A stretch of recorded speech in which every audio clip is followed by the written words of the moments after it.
Bendiciones, bienvenidos a nuestro espacio de estudio bíblico en nuestra escuela Zamora, y abordaremos una serie de lecciones sobre la importancia del ministerio de la liberación para el tiempo actual. Para empezar, ¿por qué es importante la liberación? Y quiero utilizar en esta primera lección Lucas capítulo 4 versículo 18. Es interesante poder definir que al día de hoy, lamentablemente, el tema sobre el abordar la liberación es lo que ha traído un estancamiento a la iglesia de Cristo, ha traído un desborde al tema de la falta de la santidad, al tema de la falta de los valores de la fe cristiana. Ha traído una corrupción profunda, a fondo y de forma, en diferentes estamentos de la vida eclesiástica y paraeclesiástica. Sin duda alguna, tenemos que resaltar que hablar de liberación es hablar de una acción, de un verbo, en donde el gerundio nos dice que hay que estar constantemente liberándose. Podrán haber diversas fórmulas de pensamiento y de interpretación, en donde hay muchos que determinan que la liberación no es necesaria. Pero ¿cómo no hablar de liberación si toda la historia bíblica está sustentada en la liberación? Y podemos, no hoy, pero como punto de partida, la intervención de Dios a través de su profeta Moisés para liberar, romper cadenas, yugos, opresiones de Egipto y sacarlos a la tierra de la promesa. De manera que toda la construcción de Dios está sustentada sobre los verbos liberar, liberando, poner en libertad. La liberación es importante hoy, siglo XXI. Hoy vemos el panorama político, el problema social, el problema familiar. Vemos cuánta presión de tentación y de pecado está hoy, no solo azotando a la iglesia, sino destruyendo a la iglesia de Cristo. Yo me he sentado a platicar con diferentes, no solamente con siervos, pastores amigos y hermanos en Cristo. Muchos de ellos jamás han sido ministrados en liberación, jamás. Una oración por liberación, jamás. Yo he conocido personas que llevan 5, 10, 15, 20, 30 años que nadie jamás les tocó el tema de la liberación, viviendo y afrontando graves problemas en su desarrollo como seres humanos, como personas, en sus roles como esposo, esposa, hijo, madre, etcétera, y en el tema de la fe, la problemática pastoral, la falta de desarrollo en su vida moral, espiritual. ¿Por qué? Porque está la problemática de las ataduras, las maldiciones, y todo eso lo estaremos hablando. Pero hoy quiero abrir con ustedes, ahí aparecerá en pantalla, Lucas capítulo 4, versículo 18, y quiero que lo leamos simultáneamente en este pequeño espacio. Dice: el Espíritu del Señor está sobre mí, por cuanto me ha ungido para dar buenas nuevas a los pobres, me ha enviado a sanar a los quebrantados de corazón y pregonar libertad a los cautivos y vista a los ciegos, y a poner en libertad a los oprimidos. ¿Esto qué significa? Que cuando analizamos el pasaje, nos está diciendo que utilizando el texto de Isaías capítulo 61, un texto que es mesiánico y profético y apocalíptico, nos está diciendo que el ministerio de Cristo está centrado totalmente en la acción liberadora. Por eso es que el pasaje, si lo vemos, dice: el Espíritu del Señor está sobre mí, por cuanto me ha ungido. ¿Para qué? ¿Para qué fue ungido? ¿Por qué Cristo como el Salvador, como nuestro Mesías, porque Él es ungido. ¿Por qué y para qué? ¿Por qué y para qué?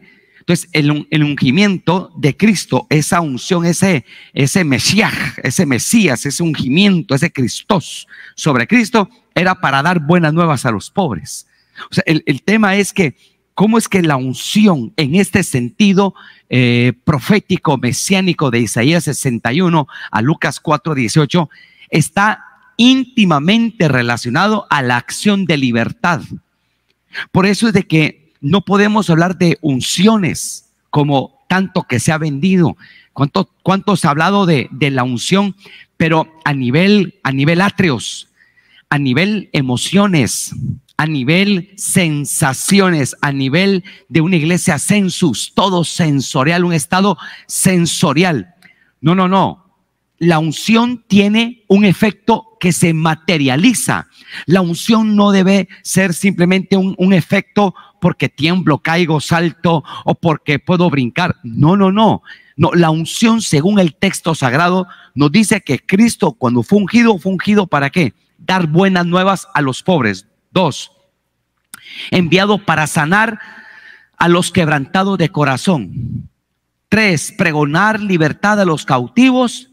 Siguiente, vista a los ciegos y a poner en libertad a los oprimidos. Y ve las fórmulas del verbo en que está construido el texto 18 es libertad, romper cadenas, romper yugos. Pero la pregunta es, ¿dónde está esta unción hoy? ¿A qué nos está llamando el Eterno hoy? ¿A qué nos está llamando hoy en la realidad de nuestros países, en nuestro continente? ¿Qué es el llamado? El llamado que tenemos, la unción, es poner en libertad a los oprimidos, a los cautivos. El ministerio de Jesús, en las próximas lecciones abordaré sobre el ministerio de Jesús, pero en esta introducción vemos el ministerio de Jesús, que el 90% de todo lo que Jesús hizo fue liberar. Nuestro Salvador de sol a sol estaba liberando. Por un lado tenía un estamento de clases de personas que estaban dañadas, heridas, no solamente por enfermedades literales, sino oprimidas por demonios. Hay varios casos que el galeno, el médico Lucas, desde su perspectiva médica, él afirma, con el caso de Lucas 13, cuando había una mujer que tenía un espíritu de enfermedad, pero Jesús hace 2 acciones: libera a esa mujer del espíritu de enfermedad, y 2, pone la mano sobre ella para que ella pueda erguirse, curarse su espalda torcida, la joroba, etcétera, los daños lumbares. Bueno, pues bien, en la escoliosis múltiple que probablemente tenía ella. Entonces vemos que hay un efecto paralelo entre la liberación. La liberación tiene un efecto inmediato en el cuerpo físico de la persona. Por eso es que hay personas que no logran curarse, no logran recuperarse, no logran salir del agobiamiento, del estrés postraumático, del estado de depresión crónica. No pueden salir porque están oprimidos. Y una de las acciones de Satán es oprimir nuestras vidas, mentes, corazones, ministerios, matrimonios, todo oprimirnos.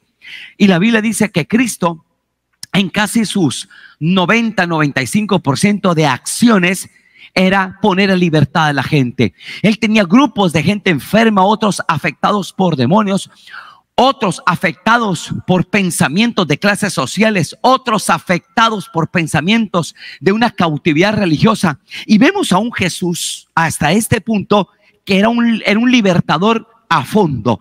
Él venía a darle libertad a las personas que estaban oprimidas en diferentes fórmulas. Clases posteriores lo vamos a abordar.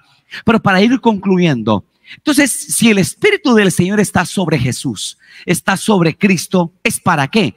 El Espíritu de Dios debe de descender sobre ti, sobre tu ministerio. ¿Para qué? No para engordar ganado, no para hacer crecer templos, no, es para hacer la acción liberadora que el Espíritu Santo nos da para hacer, acompañado sobre ángeles poderosos que se mueven en el ministerio de liberación. Para ir terminando, esta es la primera lección para entender por qué es importante liberar, para qué liberar. En esta escuela Zamora lo que buscamos es una pequeña inducción al Ministerio de Liberación.